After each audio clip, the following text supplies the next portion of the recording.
गिरधर तेरी आरती गाऊं, बांके बिहारी तेरी आरती गाऊं, गिरधर तेरी आरती गाऊं, आरती गाऊं प्यारे, आरती गाऊं प्यारे, तुमको मनाऊं, अगर कन्हैया तेरी आरती गाऊं, बांके बिहारी तेरी आरती गाऊं, गिरधर तेरी आरती गाऊं, मुकुट तेरे शीश नवारे, प्यारी बंशी आ जाने कन्हैया तेरी आरती गाऊं, चरणों से निकली है गंगा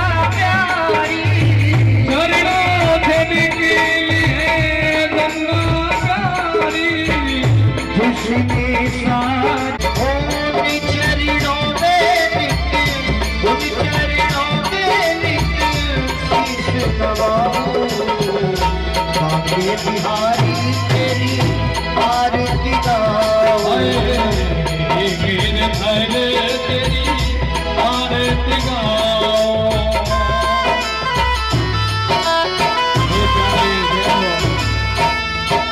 हे शबा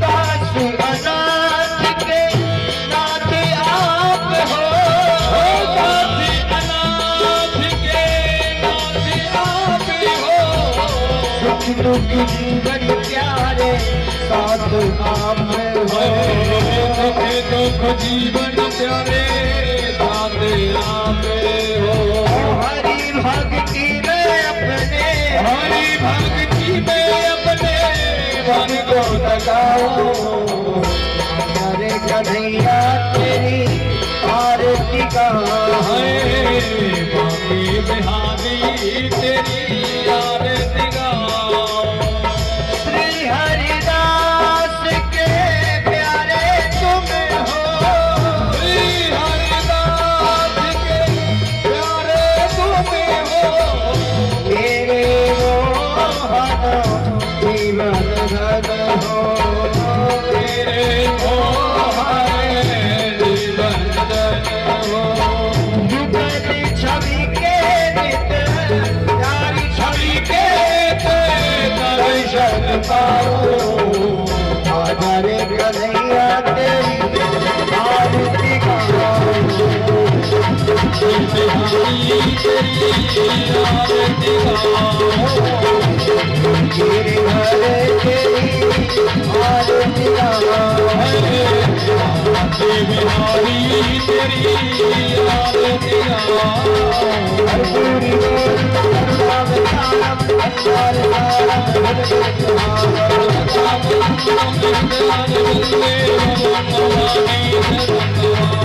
तमेव माता च पिता त्वमेव, त्वमेव बन्धु च सखा त्वमेव, त्वमेव विद्या धर्मः त्वमेव, त्वमेव धर्मः मम देव। हरे कन्हैया तेरी आरती गाऊं, बांके बिहारी तेरी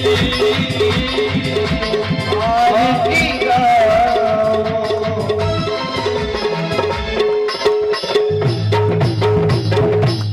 नमो ब्रह्मण्य देवाय गौरमताय कृष्णाय गोविंदाय नमो नमः। वसुदेव सुतं देवं कंसचाणूरमर्दनं देवकी परमानन्दं कृष्णं वन्दे जगद्गुरुम्।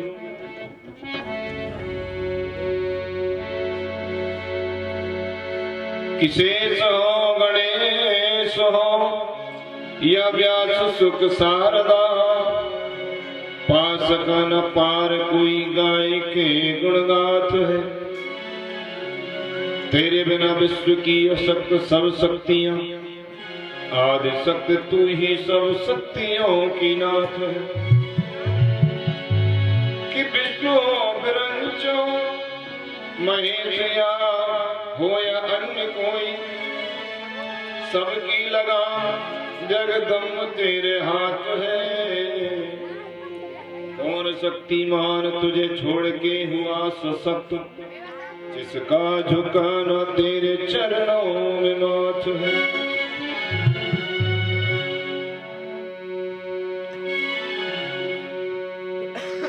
बोली वृंदावन बिहारी लाल की जय, बस्ती माता की जय, सनातन धर्म की जय, गुरु महाराज की जय, चावड़ मैया की जय।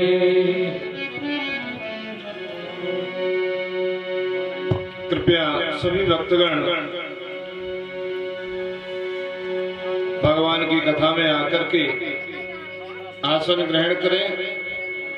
थोड़ी ही देर में भगवान की कथा प्रारंभ है। सभी से विनम्र निवेदन है कि अति शीघ्रता करके भागवत पांडाल में आए और भगवान की तृतीय दिवस की तीसरे दिन की मधुर कथा, दिव्य कथा सभी आकर के प्रेम पूर्वक सुने और अपने जीवन को धन्य बनाए, जीवन का लाभ प्राप्त करें। 5 मिनट के लिए राधा रानी का स्मरण करेंगे और सभी प्रेम पूर्वक अपने मन को राधा रानी के चरणों में केंद्रित करेंगे। सांसारिक दृष्टिकोण से अपने मन को हटा करके भगवान के चरणों से लगाएंगे, भगवान के चरणों से जोड़ेंगे और प्रेम पूर्वक राधा जी की स्तुति का गान करेंगे।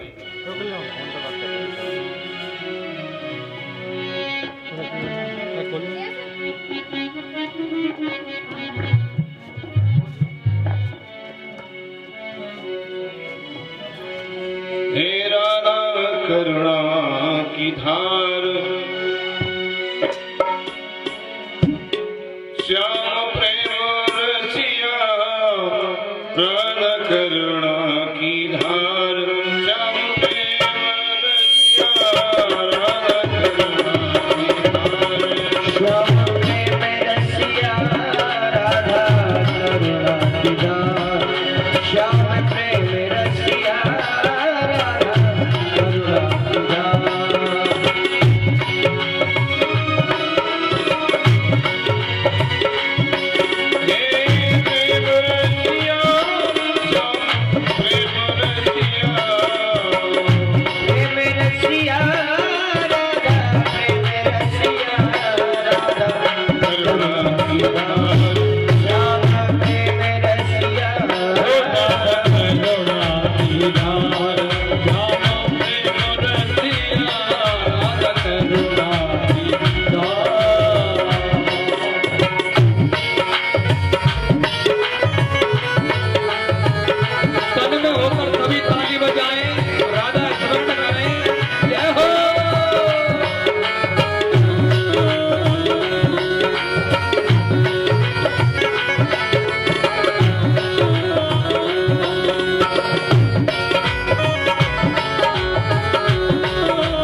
राधा करुणा की धार।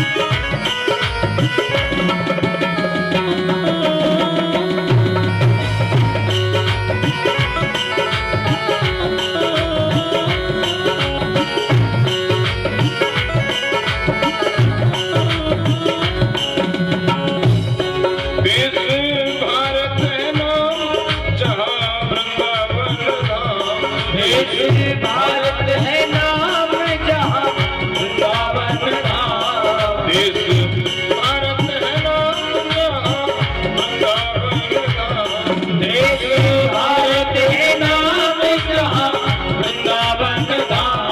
जिनकी महिमा अपार श्याम प्रेम नदिया। जिनकी महिमा अपार श्याम प्रेम रसिया।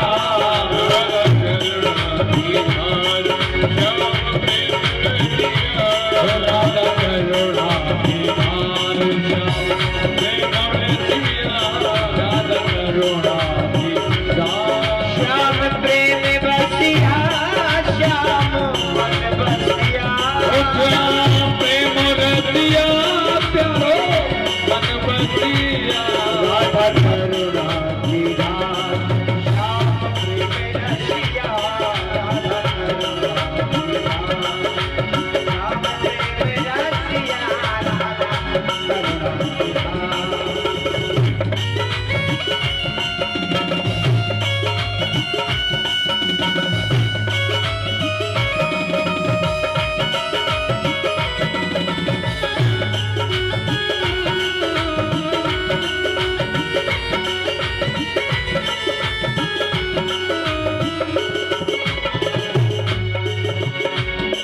जहाँ सोए गिरिराज बसे भक्तन की लाज।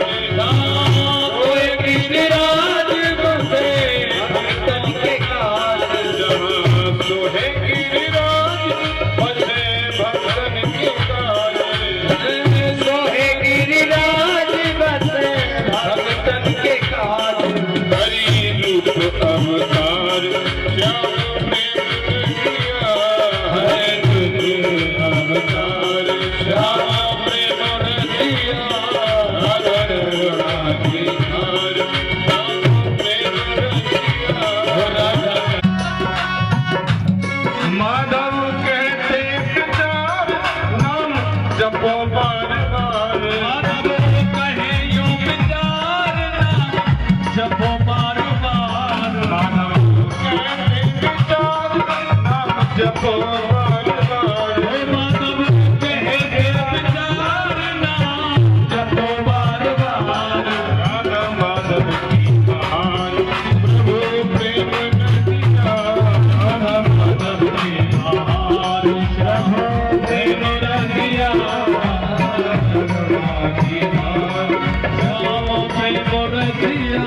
राधा करुणा निधान श्याम प्रेम रसिया। राधा करुणा निधान श्याम प्रेम रसिया। राधा करुणा निधान श्याम प्रेम रसिया। राधा करुणा निधान। अंगरा को श्रद्धा, पुलस्त को हवीरभू, पुलह को गति, क्रतु को क्रिया, भृगु को ख्याति और वशिष्ठ को अरुंधति, अथर्वा को शांति। 9 ऋषियों को 9 कन्याओं का दान किया गया। 9 कन्याएं और 1 पुत्र हुआ। पुत्र यानी कपिल भगवान के रूप में भगवान ने अवतार लिया था। माता देवभूति को शास्त्र का उपदेश किया। देवभूति की मुक्ति हुई।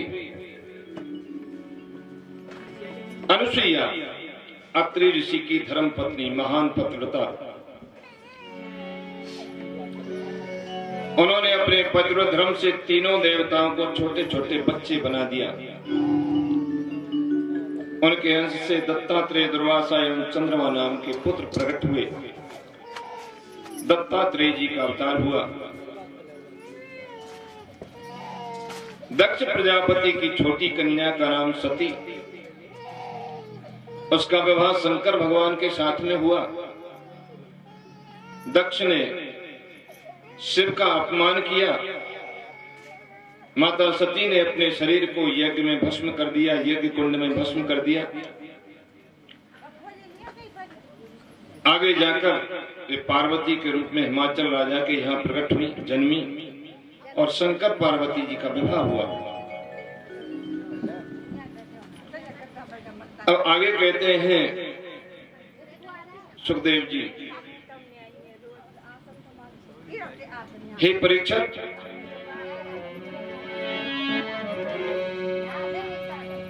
मैं आपको आगे का प्रसंग बताता हूं। प्रियव्रतोत्तानपादो शत्रुपापदे सुतौ वासुदेवस्य कलया रक्षायां जगतस्ततो। मैत्री जी ने मनु महाराज को 3 कन्याओं के वंश का वर्णन किया। मनु महाराज के 2 पुत्र थे, प्रियव्रत और उत्तानपाद। इनकी कथा का वर्णन है। उत्तानपाद की 2 पत्नियां हैं, एक का नाम है सुरुचि और एक का नाम है सुनीति।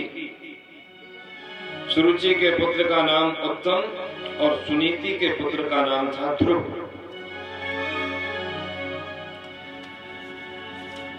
जीव मात्र की 2 ही पत्नियां होती हैं। माता के गर्भ में रहने वाले सभी जीव उत्तानपाद हैं। उत्तानपाद का मतलब है, उत्तान माने उल्टा, पाद माने पैर, जो उल्टे पैर करके जन्म लेता है। माता के गर्भ में पैर उल्टे, सर नीचे करके रहता है।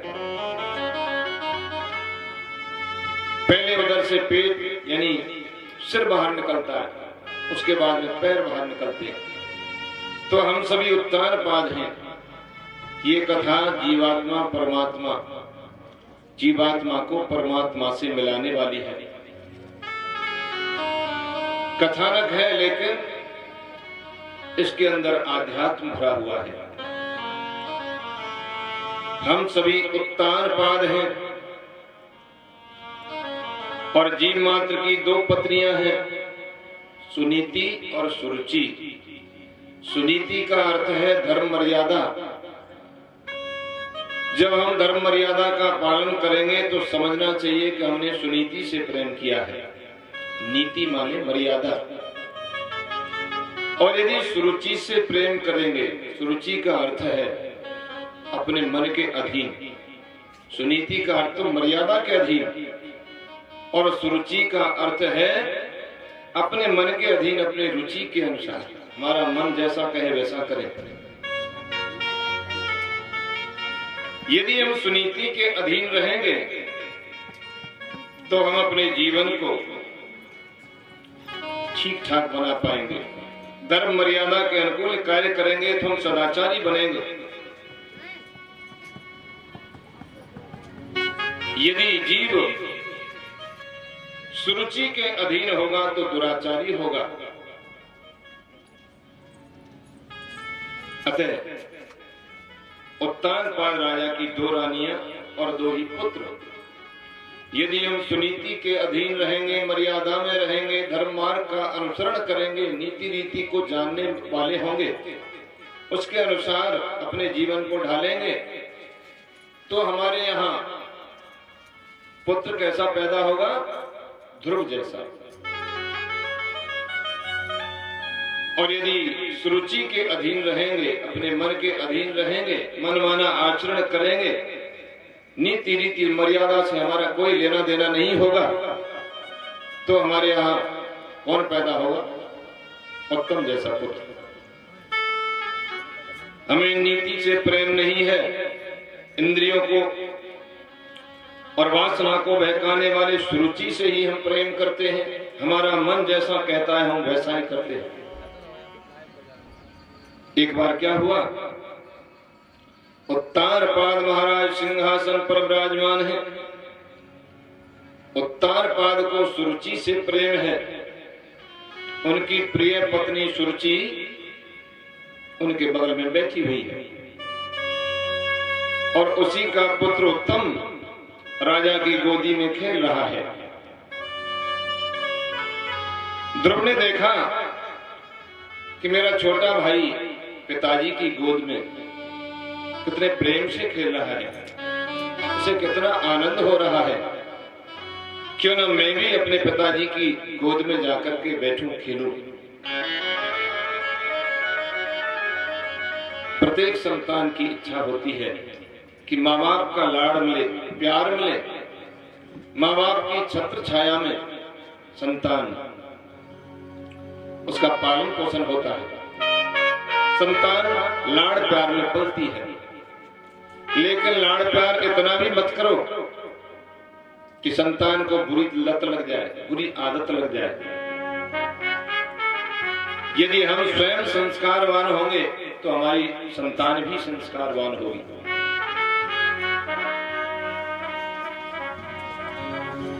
ध्रुव ने इच्छा की कि मैं भी पिताजी की गोद में बैठूं। दोनों बाहें फैला करके अपने पिताजी की तरफ इशारा किया, पिताजी मुझे भी अपनी गोद में बिठाइए। लेकिन जैसे ही ध्रुव राजा की गोद में बैठने लगा, राजा ने अपनी बाहें बढ़ाई तो पास में बैठी हुई सुरुचि ने राजा को रोक दिया और ध्रुव से कहा, नहीं, तुम तुम्हारे पिताजी की गोद में नहीं बैठ सकते, क्योंकि तुम्हारी माता रानी नहीं, रानी तो मैं हूं, तुम्हारी माता तो दासी है, इसलिए तुम अपने पिताजी की गोद में नहीं बैठ सकते। ध्रुव पूछने लगे, क्यों?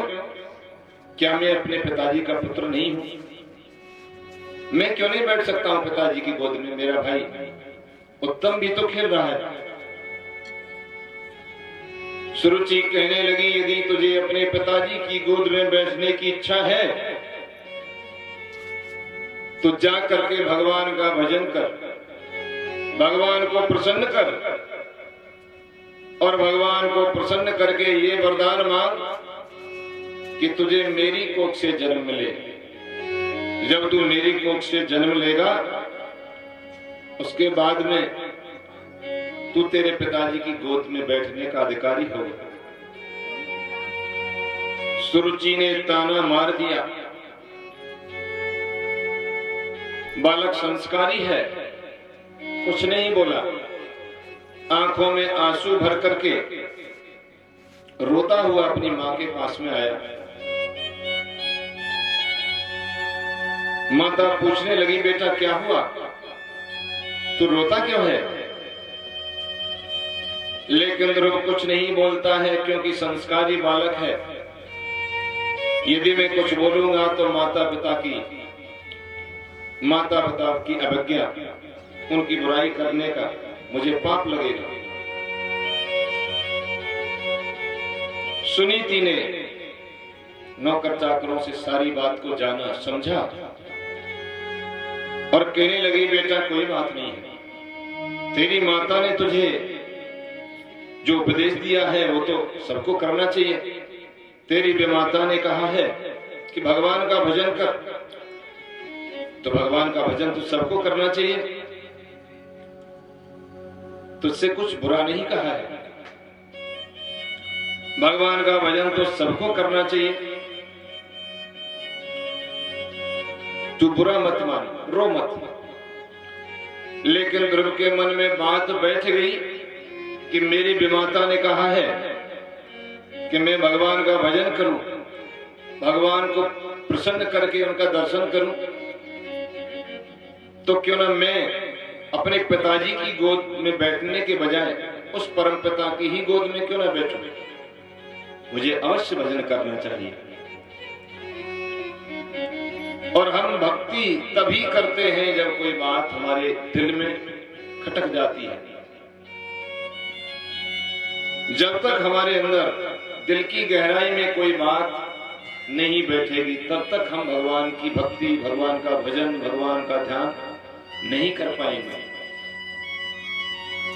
जितने भी भक्त हुए हैं उन सबको, उनके सबके दिल में भगवान के प्रति कोई ऐसी बात बैठी है जिसके कारण उसी एक घटना ने उनको भक्त बना दिया और भगवत प्राप्ति हो गई।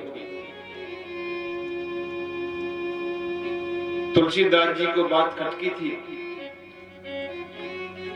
बहुत कामी व्यक्ति थे तुलसीदास जी। अपनी पत्नी जब मायके को चली गई तो पत्नी के बगैर तुलसीदास जी न रह सके और अपने ससुराल में नदी में कूद करके न जाने कैसे कैसे अपनी पत्नी के पास में रात्रि के समय पहुंचे। कहने लगे कि मैं तुम्हारे बिना नहीं रह सकता। लेकिन पत्नी ने क्या कहा, हे पतिदेव, तुम इतना प्रेम मेरे इस हाड़मास के शरीर से करते हो, क्या मिलेगा? यदि इतना प्रेम तुम भगवान से करो तो तुम्हें बहुत जल्दी भगवत प्राप्ति हो जाएगी। पत्नी की बात दिल की गहराइयों में पहुंची और उसी बात को लेकर के तुरंत तुलसीदास जी वापस गए और भगवान का भजन करने लगे। भगवान का भजन करते हुए भगवत प्राप्ति होगी। वही बात आज ध्रुव के मन में, प्रहलाद जी के मन में वही बात खटकी थी, ध्रुव के मन में वही बात लग गई। ये भगवत कृपा से संभव होता है। भगवान का प्रेम, भगवान की भक्ति, श्रद्धा, भाव यदि हमारे अंतर की गहराइयों में पहुंच जाए तो हम भक्त बन जाते हैं, वरना तो ऊपर ऊपर की भक्ति हम करते रहते हैं।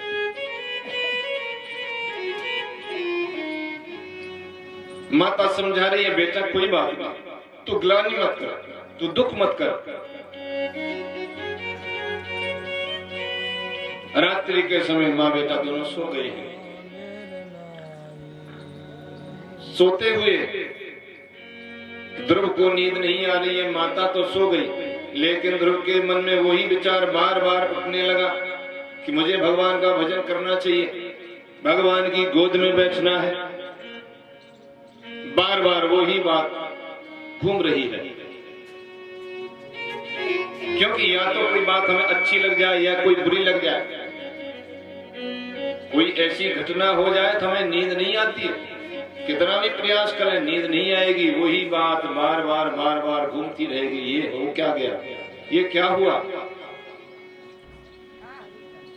ध्रुव को नींद नहीं आ रही है, सोचने लगा कि यदि दिन में माता से आज्ञा मांग करके जाऊंगा तो माता मुझे नहीं जाने देगी, इसलिए इसी समय मुझे चल देना चाहिए।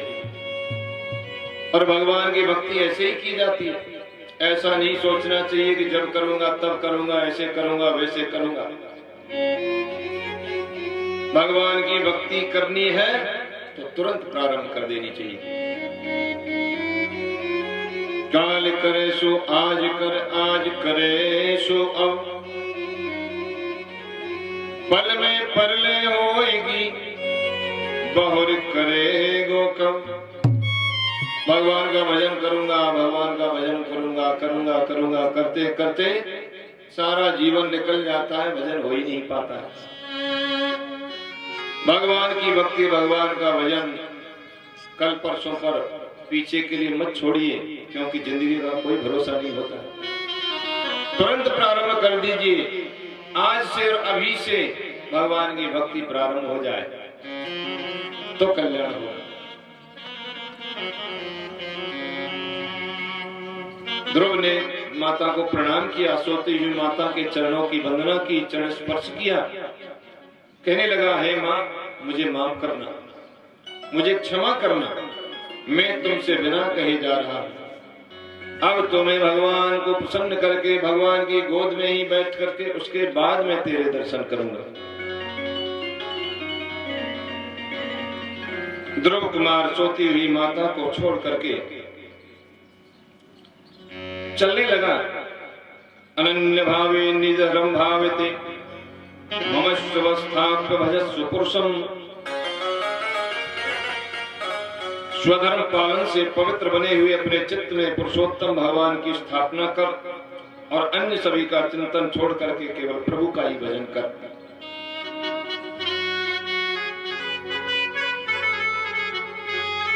ध्रुव कुमार महल से बाहर निकले हैं और जब भगवान देखते हैं कि कोई भक्त सच्चे दिल से, सच्चे भाव से, सच्ची श्रद्धा से मेरे पास आ रहा है, तो भगवान कहते हैं, जो तू आवे एक पग, मैं आऊं पग 60।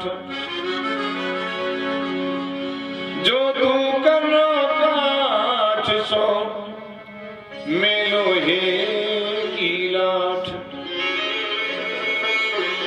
जब भगवान की तरफ हम एक कदम बढ़ाते हैं तो भगवान हमारी तरफ हमारे ऊपर कृपा करने के लिए 60 कदम चल के आते हैं।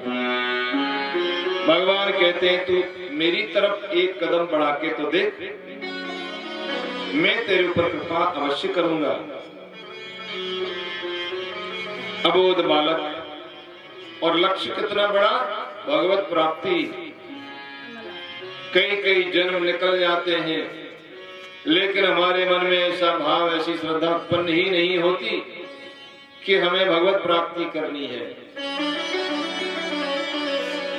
और भगवत प्राप्ति की मान लीजिए इच्छा भी जाग जाए तो कई कई जन्म, हजारों जन्म निकल जाते हैं साधना करते करते, फिर भी भगवत प्राप्ति नहीं हो पाती है। आज छोटा सा बालक, अबोध बालक, अज्ञान बालक ध्रुव इतने बड़े लक्ष्य को प्राप्त करने के लिए घर से बाहर निकला है, लेकिन भगवान को ऐसा ही भक्त चाहिए जिसके मन में कोई छल कपट नहीं हो, केवल एक ही लक्ष्य हो कि मुझे केवल भगवत प्राप्ति करनी है। थोड़ी देर में घरवार को, माता को छोड़ करके बाहर आया, जंगल में चलता हुआ चला जा रहा है। भगवान की कृपा हुई, प्रभु प्रेरणा से नारद जी आए हैं। नारद जी ध्रुव के सामने आकर के प्रकट हुए। नारायण नारायण नारायण कहने लगे, बेटा तू कौन है और इस घनघोर जंगल में, अंधेरी रात में, रात्रि के अंधकार में तू कहां जा रहा है? ध्रुव ने छोटे से मुंह से इतनी बड़ी बात कह दी, महात्मा जी मैं भगवान के दर्शन करने के लिए जा रहा हूं, भगवत प्राप्ति के लिए जा रहा हूं।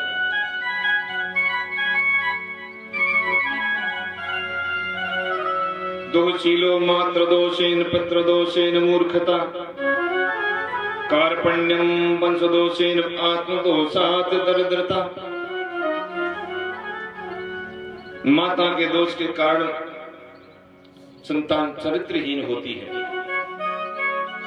पिता के दोष के कारण संतान मूर्ख होती है, और वंश के दोष के कारण संतान कायर होती है, और स्वयं के दोष के कारण संतान मनुष्य दरिद्र होता है। संस्कारवान मां है, इतना अपमान सहकर के भी अपने पति के घर में रह रही है, कोई गिलानी नहीं, कोई शिकायत नहीं। महलों को भी छोड़ करके अलग से एक झोपड़ी बनी हुई है, अलग से महल बना हुआ है, अकेली रहती है। जानती है कि पतिव्रत धर्म कैसा होता है, पति कैसा भी हो, लेकिन यदि पत्नी सच्ची पतिव्रता है तो अपने पति को भी धर्म मार्ग पर ले आती है। ऐसी माता का वो संस्कारवान बालक, और हमें चाहिए कि अपनी संतान को ऐसे संस्कार, शुभ संस्कार देने चाहिए। स्वयं संस्कारवान बने और अपनी संतान को भी संस्कारवान बनाए। इसी से हमारा कल्याण है और हमारी संतान का भी कल्याण है। यदि हम बिगड़े हुए होंगे तो निश्चित है संतान भी बिगड़ जाएगी, और यदि हम सुधरे हुए होंगे, हम श्रेष्ठ होंगे, हम अच्छे होंगे, यदि हम अपने माता पिता की सेवा करते होंगे, अतिथि सत्कार करते होंगे, धर्म मर्यादा का पालन करते होंगे, तो हमारी संतान भी हमारी सेवा करेगी, संस्कारवान होगी और धार्मिक भावना की होगी। धार्मिक भावना होना बहुत जरूरी है, क्योंकि धन दौलत तो सभी कमा लेते हैं, लेकिन धर्म कमाना किसी के बस की, किसी के बस की बात है। कोई कोई धर्म की कमाई कर पाता है। इस जीवन में रहना है तो धर्म की कमाई करो। धर्मो रक्षति रक्षता, हम धर्म की रक्षा करेंगे, धर्म हमारी रक्षा करेगा, धर्म हमारा सुरक्षा कवच बन जाएगा। नारद जी कह रहे हैं बेटा तू कहाँ जा रहा है? ध्रुव ने कह दिया मैं भगवान के दर्शन करने के लिए जा रहा हूं। महात्मा जी कृपा बताइए कि भगवान कहाँ मिलेंगे, कैसे मिलेंगे? नारद जी ध्रुव की परीक्षा लेने लगे। बेटा अभी तेरी उम्र छोटी सी है, खेलने खाने की उम्र है, अभी से भगवत प्राप्ति करके क्या करेगा? तू जा, मैं तुझे घर छोड़ के आता हूं, वापस चला जा। लेकिन ध्रुव अटल है, कहने लगा महात्मा जी आप बताओ मत बताओ, मैं तो अब घर वापस तभी जाऊंगा जब मुझे भगवान के दर्शन हो जाएंगे। इसे कहते हैं दृढ़ता, इसी को कहते हैं परिपक्व भक्ति, अटल भक्ति, जो केवल लक्ष्य प्राप्ति करके ही वापस लौटेगा। ऐसी दृढ़ता है। यदि ऐसी दृढ़ता हमारे अंदर है तो भगवत प्राप्ति होगी। और ऐसी दृढ़ता नहीं है, किसी गुरु को बना ले, गुरु मंत्र दे दे, जब करते रहे, विश्वास ही नहीं है भगवान के दर्शन होंगे कि नहीं होंगे, होंगे कि नहीं होंगे, ऐसा नहीं। मुझे भगवत प्राप्ति ही करनी है, ये दृढ़ता यदि हमारे अंदर आ गई तो भगवत प्राप्ति करना बड़ी बात नहीं है, मुश्किल काम नहीं है। क्योंकि भगवान तो बहुत सरल हैं, बहुत सरल हैं, और उनका प्राप्त करने का तरीका भी सरल है। हमें सरल बनना पड़ता है। सरल, सा का मतलब सीता, रा का मतलब राम, और ला का मतलब लक्ष्मण। सरल है। यदि हम सरल बनेंगे, छल कपट बेईमानी सब कुछ निकाल देंगे, अपने भाव को शुद्ध कर लेंगे, अपने अंतर को शुद्ध कर लेंगे, पाक साफ कर लेंगे, तो हमें भगवत प्राप्ति हो जाएगी। भगवान कहते हैं कि निर्मल मन जन सो मोए पावा, मोए कपट छल छिद्र न भावा। मुझे तो सरलता चाहिए, सहजता चाहिए। यदि ऐसा मेरा भक्त है तो मैं उससे दूर नहीं हूं।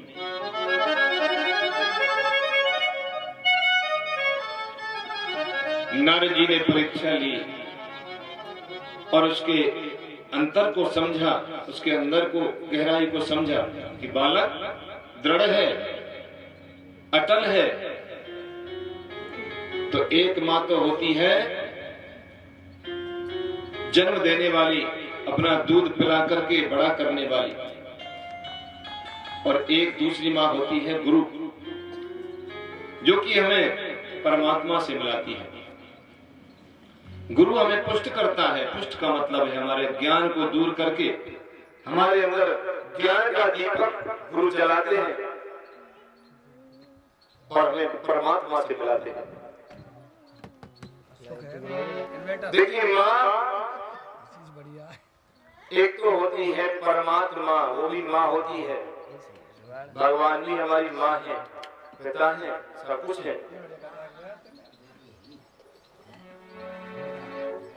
और एक होती है जन्म देने वाली माँ, और एक माता होती है महात्मा माँ। इसके पीछे भी माँ लगा हुआ है। महात्मा का अर्थ है महान आत्मा, यानी कि सदगुरु। सदगुरु यदि हमें प्राप्त हो जाए, मिल जाए, और हम अपने आप को अपने सदगुरु के प्रति समर्पित कर दें, हमारा भाव समर्पण का हो, गुरु जो कहे वो हम करें, तो भगवत प्राप्ति हो जाती है। नारद जी कहने लगे बेटा, क्योंकि गुरु क्या होता है? गुरु पिता मात बंधु सुरसाई, से यही सकल प्राण की नाई। गुरु पिता माता, देवता और स्वामी की सेवा प्राणों के समान करनी चाहिए। सेवा से ही गुरु प्रसन्न होते हैं। बेटा मैं तुम्हें एक मंत्र देता हूं, उस मंत्र का तू निरंतर जाप करना। धर्मार्थ काम मोक्षाक्षम ये श्रेष्ठ आत्मना एकमेव हरिस्तत्र कारणम पाद सेवनम।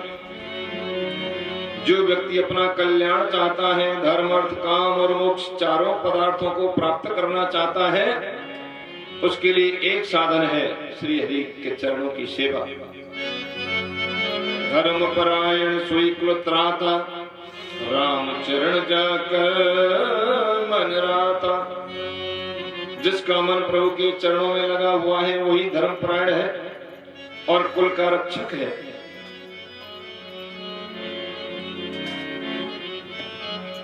नारद जी ने गुरु मंत्र दिया है, ओम नमो भगवते वासुदेवाय। और नारद जी ने कहा बेटा ये तेरा गुरु मंत्र है, इसका निरंतर तुझे जाप करना है। और कहां जाना है? तस्मात् गच्छन् भद्रं तेन तटं शुभं पुण्यम मधुवनम यत्र सान्निध्यम नित्यदा हरि। तेरा कल्याण हो। यमुना नदी के तट पर स्थित परम पवित्र मधुवन में तू जा और वहां भगवान का नित्य निवास है। वहां जाकर के तुझे तेरे गुरु मंत्र का जाप करना है। स्नान करने से शरीर की शुद्धि होती है, दान करने से धन की शुद्धि होती है। घर में आया हुआ पूरा धन शुद्ध नहीं होता है, शुद्ध करने के लिए उसमें से कुछ निकालना पड़ता है, दान करना पड़ता है, तो धन की शुद्धि होती है। यदि उल्टे सीधे कार्यों को करके कोई धन हमारे घर में आ गया तो उसके साथ साथ कलयुग हमारे घर में प्रवेश कर जाएगा, हमारी बुद्धि को खराब कर देगा, हमारी संतान की बुद्धि को खराब कर देगा। और जो धन कमाया है उल्टा सीधा अनीति से जो धन हमने कमाया है वो तो जाएगा ही जाएगा, बाकी अपने साथ हमारे घर में रखा हुआ शुद्ध धन भी ले जाएगा। इसलिए दान करना चाहिए। दान करने से धन की शुद्धि होती है और ध्यान करने से मन की शुद्धि होती है। यदि हम परमात्मा का ध्यान करेंगे, हम ध्यान किसका करते हैं? दुनियादारी का। जब रात्रि के समय सोने का समय होता है, सब सो जाते हैं, हमें नींद नहीं आती है, तो विचार आते हैं और वो विचार होते हैं सांसारिक विचार। का मतलब हम दुनियादारी की सोच में डूबे हुए हैं, ये करना है, वो करना है, यहाँ से पैसा, वहां से पैसा। इन विचारों में घंटे 2 घंटे निकल जाते हैं। इसका मतलब हम दुनिया का ध्यान कर रहे हैं। यदि सोते समय हम परमात्मा के ध्यान में सोए, भगवान के ध्यान में सोए, तो हमारा कल्याण होगा। लेकिन हम लगे हुए हैं दुनिया के ध्यान में। यदि भगवान का ध्यान करेंगे तो मन की शुद्धि होगी, मन पवित्र होगा। संसार का ध्यान करेंगे तो मन पर संसार में ही फंसा रह जाएगा, हमें भगवत प्राप्ति नहीं हो सकती। इस महामंत्र का तुझे सतत जाप करना है। यमुना जी के किनारे पर आए हैं ध्रुव जी, निरंतर अपने गुरु मंत्र का जाप करते हैं। हृदय में दृढ़ता है, दृढ़ संकल्प है कि मुझे भगवत प्राप्ति करनी है। तत्परता से, तन्मयता से अपने गुरु मंत्र का जाप करते हैं। मन में, हृदय में भगवान की झांकी को बसा रखा है। प्रथम दिवस उन्होंने अनशन किया, 3 दिन तक एक ही आसन पर बैठ करके केवल फलाहार किया, केवल फल खा करके 3 दिन तक एक ही आसन पर बैठे रहे। गुरु मंत्र चलता रहा। अन्न के आहार से रजोगुण उत्पन्न होता है और फलों के आहार से सतोगुण की वृद्धि होती है। इसलिए यदि हमें भक्ति करनी है, अपने आप को सतोगुणी बनाना है, तो तमोगुण और रजोगुणी पदार्थों को हम न खाएं। सतोगुण में जब हमारा मन सतोगुणी होगा, बुद्धि सतोगुणी होगी, तो हमें सांसारिक विचार नहीं आएंगे, भगवान से, परमात्मा से संबंधित विचार आएंगे। हमारा आहार इस पर बहुत कुछ निर्भर करता है। मन को रजोगुणी बनाना है या सतोगुणी बनाना है। इसीलिए भगवान की कथा 7 दिन चलेगी। 7 दिन तक यदि फलाहार हम करेंगे तो कथा अच्छी लगेगी, और यदि उल्टा सीधा कुछ खा पी लेंगे तो आलस आएगा, नींद आएगी, विचार भी उल्टे सीधे सांसारिक आएंगे, मन कथा में नहीं लगेगा। दूसरे महीने में और संयम बढ़ाया, एक ही साथ जब बैठ गए तो 6 दिन तक ध्यान में बैठे रहे, गुरु मंत्र का जाप करते रहे। तीसरे महीने में एक बार बैठ जाने पर 9 दिन तक एक ही आसन पर ध्रुव जी बैठे रहे।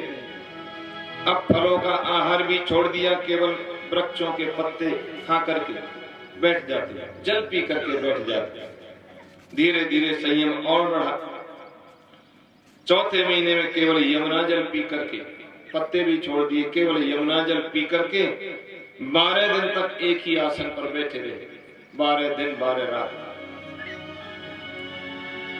भगवान को प्राप्त करना सरल भी है और कठिन भी है। जब भगवान की भक्ति में हम मन लगाते हैं और अपने आप को भगवान को समर्पित कर देते हैं, तो भगवान का कैसा स्वभाव है। प्रणत काल रघुनायक करुणा सिंधु करार, गए शरण प्रभु राखी सब अपराध विसार। एक बार जब हम भगवान के शरणागत हो गए तो न हमें भूख लगेगी न प्यास लगेगी, क्योंकि वो दिव्य शक्ति, वो भगवान की दिव्य शक्ति हमारे शरीर के अंदर प्रवेश करेगी, हमारे मन में प्रविष्ट होगी, हमारी बुद्धि में प्रविष्ट होगी। हमारा मन दिव्य बनेगा, हमारी बुद्धि दिव्य बनेगी, हमारा शरीर का कण कण दिव्य हो जाता है। वहां भूख और प्यास के लिए कोई जगह ही नहीं है। जब दिव्यता से हमारा शरीर परिपूर्ण भर गया तो भूख प्यास लगेगी कहां से? नहीं लगती। हजारों साल ऋषि संत महात्मा साधना करते थे, बैठे रहते थे केवल भगवान के ध्यान में, न भूख लगती न प्यास लगती, क्योंकि उस दिव्यता के अंदर सब कुछ है, सब कुछ समाहित है। उसी परमात्मा से सब कुछ प्रकट हुआ है। जब परमात्मा ही हमारे कण कण में, हमारे शरीर में, हमारे हृदय में, हमारे मन में, हमारी बुद्धि में विराजमान है, तो वहां सांसारिक भोगों की क्या इच्छा रहेगी।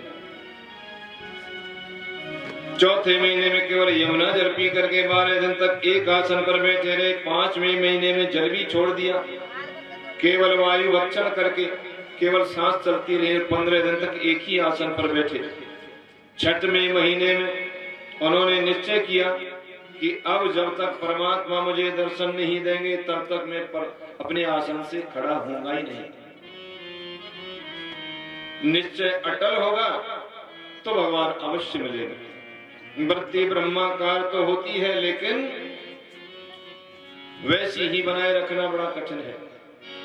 ध्रुव जी ने 6 महीने तक परमात्मा का सतत ध्यान किया। अपने हृदय में भगवान नारायण के स्वरूप के उनको दर्शन हुए। भगवान पहले हृदय में आकर के चतुर्भुज स्वरूप में प्रकट हुए। अब जीव से नहीं, ध्रुव जी की दिव्या भी बंद हो गई। अब मानसिक जाप होने लगा, मन ही मन गुरु मंत्र का जाप चलने लगा। ध्रुव जी की तपस्या से प्रभावित होकर के देवगणों ने नारायण से प्रार्थना की, प्रभु आप ध्रुव कुमार को दर्शन देने के लिए क्यों नहीं जाते हैं?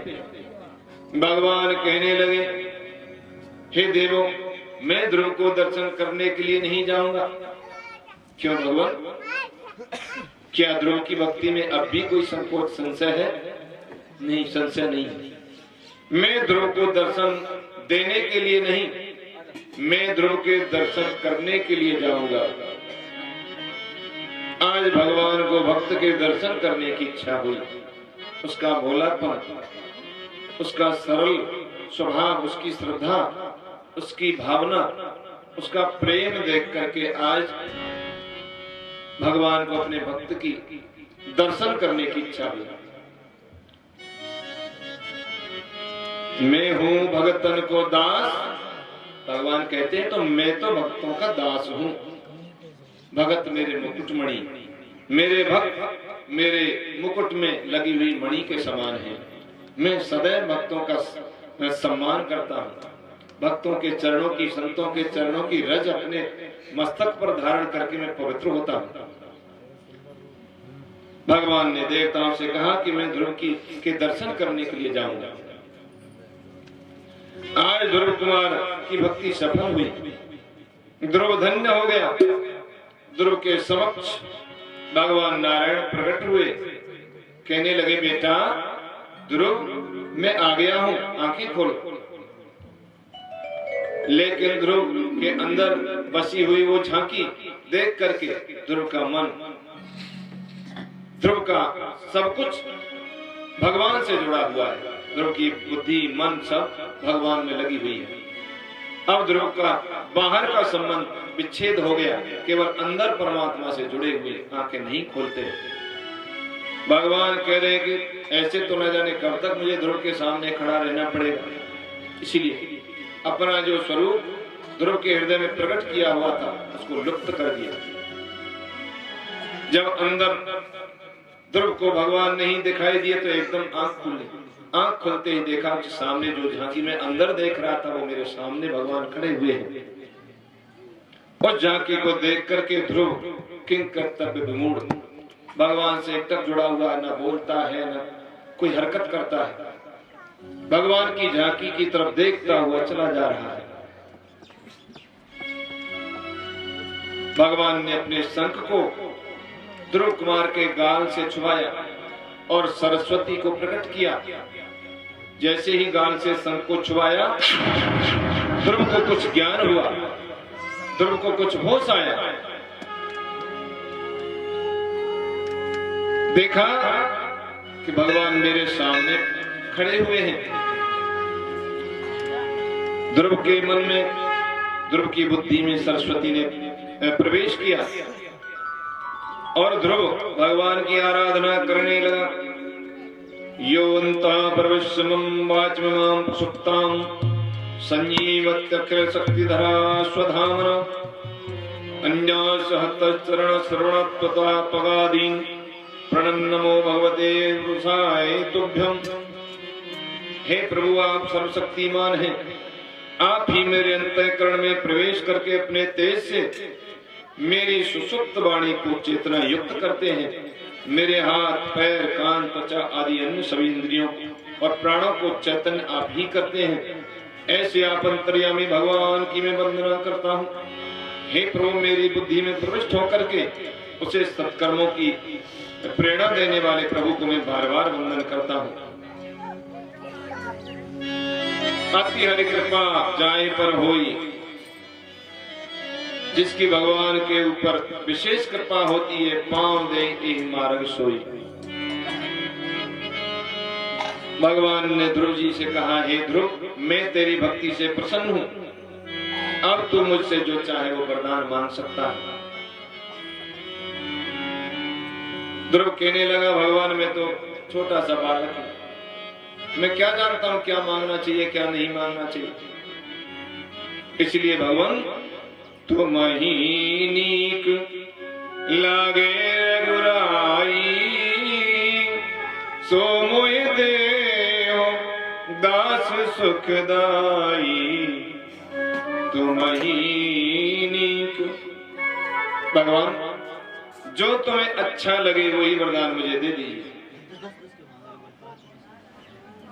भगवान ने कहा, ध्रुव तू कुछ कल्पों के लिए अपने राज्य का शासन करेगा, उसके पश्चात मैं तुझे अपने धाम में ले जाऊंगा। ऐसा कहकर के भगवान अंतर ध्यान हो गए। भगवत प्राप्ति करके ध्रुव भगवान की दिव्यता से भरा हुआ है। कोई गिलानी नहीं, कोई बैर नहीं, कोई ईर्ष्या नहीं। वापस अपने नगर को आया है। उत्तानपाद राजा आज नजर नीचे किए हुए हैं। आज ध्रुव की माता सुनीति पुत्रवती हो गई, क्योंकि पुत्रवती कौन होती है? पुत्रवती युवती जग सोई रघुबर भगत जासु सुत होई पुत्रवती। ऐसे तो संतान सब पैदा कर लेते हैं, लेकिन जिसकी संतान, जिसका पुत्र भगवान का भक्त हो, वही माता पुत्रवती कहे जाने के योग्य है। क्योंकि एक भक्त यदि हमारे कुल में पैदा हो जाए तो 21 पीढ़ियों के पितरों का उद्धार हो जाता है। जो सभी का आशीर्वाद प्राप्त कर सकता है वही सर्वेश्वर है। आज सुरुचि, ध्रुव की विमाता, ध्रुव की मौसी पश्चाताप कर रही है, सुनीति के चरणों में मस्तक नवाकर रो रही है कि मैंने ध्रुव के साथ में अच्छा नहीं किया। लेकिन ध्रुव ने आकर के अपनी विमाता के चरणों को छुआ। हे माता, आज मैं तूने धन्य कर दिया। यदि तू मुझे ताना नहीं मारती तो मैं क्यों भगवान के दर्शन करने के लिए जाता। आज तेरे ही कारण, तेरी ही कृपा से मुझे भगवत प्राप्ति हुई है। तो ध्रुव चरित्र को सुनकर के हमें शिक्षा लेनी चाहिए। भागवत कहां चली हुई है? ज्ञान वैराग्य, भक्ति ज्ञान वैराग्य को जगाने के लिए। ध्रुव के भक्ति यानी भक्ति कहां से जगी? विमाता के कहने पर। माता संस्कारी है, भक्ति जागृत हुई। उसके बाद में नारद जी से ज्ञान प्राप्त हुआ। उसके बाद में वैराग्य, संसार से वैराग्य हो गया। राज्य का संचालन तो ध्रुव करता है। ध्रुव का भाई उत्तम यक्षों के साथ संहार में मारा गया था। ध्रुव को ही राज का सिंहासन मिला और राज सिंहासन प्राप्त करके उसके बाद में अपनी संतान को, अपने पुत्रों को, राज्य को देकर के गंगा जी के किनारे पर गए हैं। भगवान की भक्ति करते हैं, भजन करते हैं और ध्रुव को अटल वैकुंठ पद की प्राप्ति हुई। ध्रुव स्वर्ग को गए हैं, उत्तर दिशा की तरफ। आज भी ध्रुव तारे के रूप में चमकते हैं। संपूर्ण ब्रह्मांड ध्रुव तारे की संपूर्ण ब्रह्मांड परिक्रमा करता है। उत्तर दिशा की तरफ सप्तऋषि मंडल के बिल्कुल सामने ध्रुव तारा है, आज भी चमकता है। तो ध्रुव जैसा भक्त न तो आज तक हुआ न होगा। छोटी सी अवस्था में बचपन में ही भगवत प्राप्ति हो गई। ये भागवत की कथा में शिक्षा देती है कि ये शरीर हमें भगवत प्राप्ति के लिए मिला है। ऐसे भक्तों को हम बार बार याद करें, उनके चरित्रों को सुने, उन चरित्रों का अनुसरण करें तो हमारा कल्याण होगा।